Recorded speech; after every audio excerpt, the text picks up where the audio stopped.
Hello, this is Dr. T. Foster Bryant here at ScoliCare Naples, world leaders in scoliosis. And we're going to go over a couple of questions that a lot of people have pertaining to scoliosis.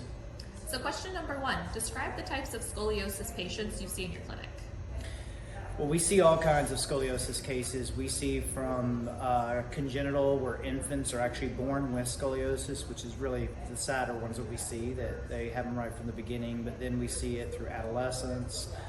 Maybe some were missed early, or as they walked, or they had injuries, they could develop into it, up into teenagers with scoliosis, all the way up to people's in their 20s, and then from there, just adult scoliosis goes all the way up to what we call de novo scoliosis, when it actually turns into a degenerative scoliosis.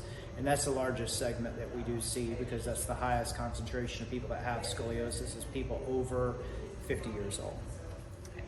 What are some common challenges faced by your patients with scoliosis, and how do you help them overcome these challenges? I think the biggest part is just a misunderstanding or a mismanagement of their scoliosis or their deformity in general.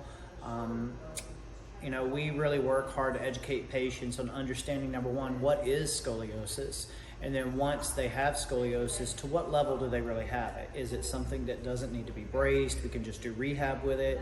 Is it a curve that's severe enough now that it actually needs to have corrective bracing? Or is it so far down the line that it's surgical that we're going to have surgical intervention too? And so education would be the way we really help them with that, is help them understand what you can and what you can't do. Do we need to co-manage a case with a surgeon, or is it a case that we can look at it and say, oh, we can get really great results and we don't need to go a surgical route? Why did you decide to work in the area of scoliosis? That's one of my favorite questions. Definitely because it's the most challenging, and I love a great challenge. I've always specialized in dealing with a corrective approach to the spine, where we're using rehab.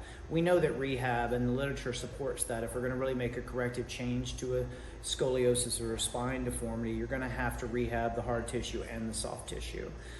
So I really like the challenging side of it, and a lot of these people they don't know where to go for help.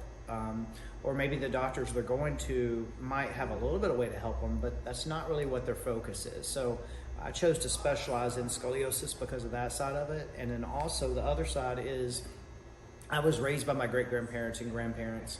They all ended up, buckling over with a scoliosis or hyperkyphosis, and I always wished I had a way to help them, and I didn't because the technology wasn't there. But now that we have the technology, that's my favorite reason, is I feel like in a way I'm helping other people's grandparents because I can't help my own.